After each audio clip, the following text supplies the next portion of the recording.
Okay. Next topic of the chapter number 2, the infrared. Infrared waves with frequencies from 300 gigahertz to the 1 terahertz. The wavelength from the 1 mm to 770 nm can be used for a short range communication. When we need sometimes the short range communication, there's a Bluetooth like this. At that time, infrared waves are used. Okay, infrared waves having high frequencies which cannot penetrate walls. This advantage characteristics prevents interference between one system and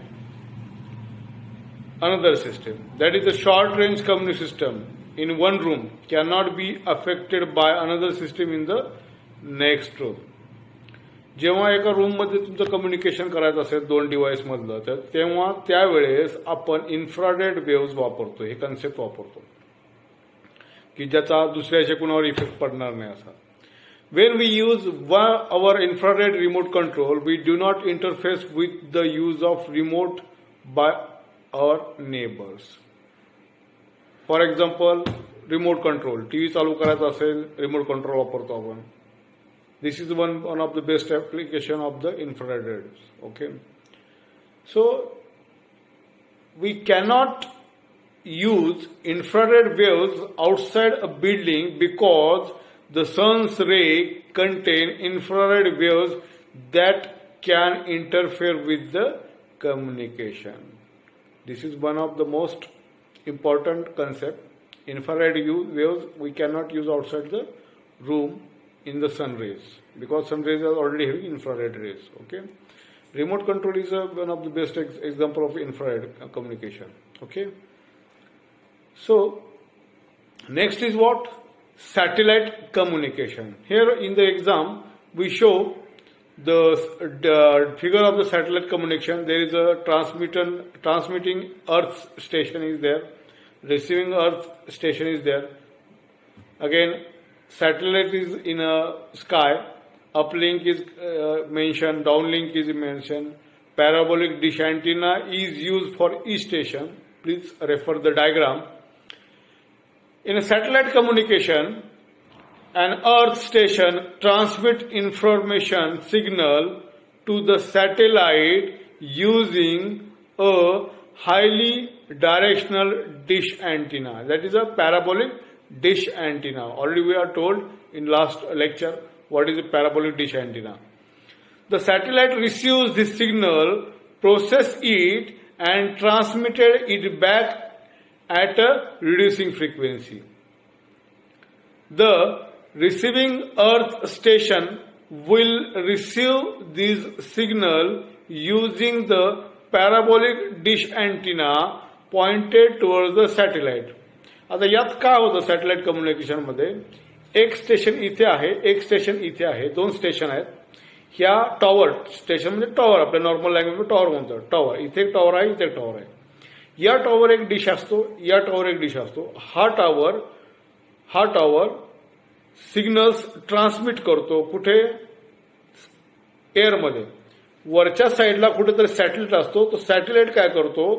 या transmission station पाठवलेले signal तो catch करतो. Catch करून तो या साईडला जो tower आहे त्याला तो सेंड करतो.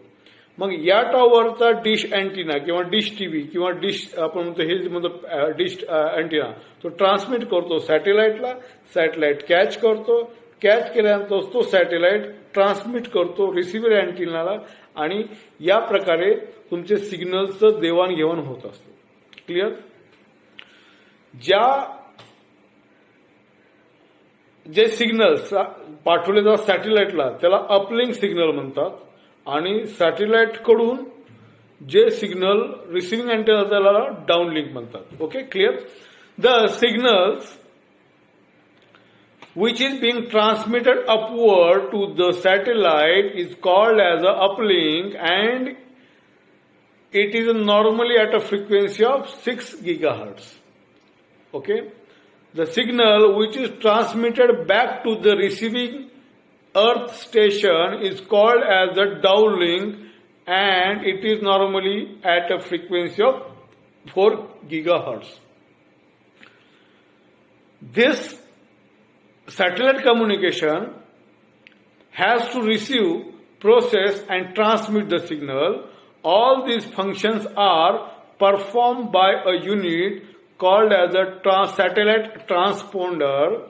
The communication satellite generally has a 2 set of transponders, each set having 12 transponders, making it a total of 24 transponders. 12, 12, 24. Each transponder has a bandwidth of 36 megahertz, which is sufficient to handle at least one TV channel. The uplink signal receiving by the transponder is a weak and downlink signal transmitted by transponder is strong. Therefore, to avoid the interference between them, the uplink and downlink frequency are selected to a different values. म्हणजे काय आपण इथं mention केलंय 6 gigahertz आणि 4 gigahertz 6 and 4.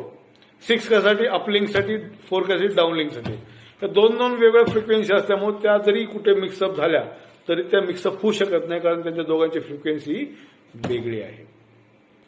अपवर्डसाठी 6, डाऊनलिंकसाठी 4. The operation of the satellite takes place at a very high signal frequency in a microwave range. Okay? Sorry.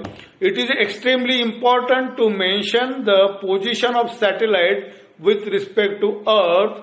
Therefore, control routines such as the station keeping and altitude control are executed from the control room in the Earth station.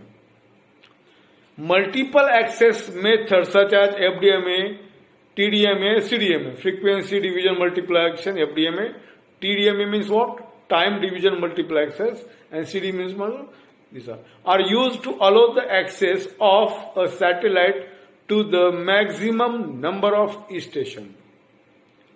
The power requirement of satellite is satisfied by the solar panels. Satelliteला काय असतं, solar panel असतं. त्या solar पॅनलपासून त्याला electrical energy मिळते आणि त्यामुळे तो वर्किंग चालू असतो. Solar panel and a set of nickel cadmium batteries carried out a satellite. म्हणजे सोलर पॅनल चार्जिंग करतो कोणाला, निकेल कॅडमियम बॅटरीजला, आणि त्या बॅटरीजवर तो सॅटेलाइट वर्क करत असतो. Then what is types of satellites? First, communication satellite, remote sensing satellite. Third, weather satellite, and fourth, scientific satellite. The paths in which satellites move are called as the orbit.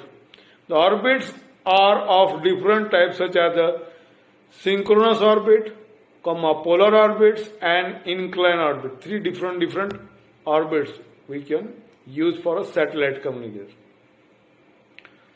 The geostationary satellite takes exactly 24 hours to the complete one rotation around the Earth. Therefore, they appear to be stationary. Satellite हा पृथ्वीभोवती फिरत असतो. Clear?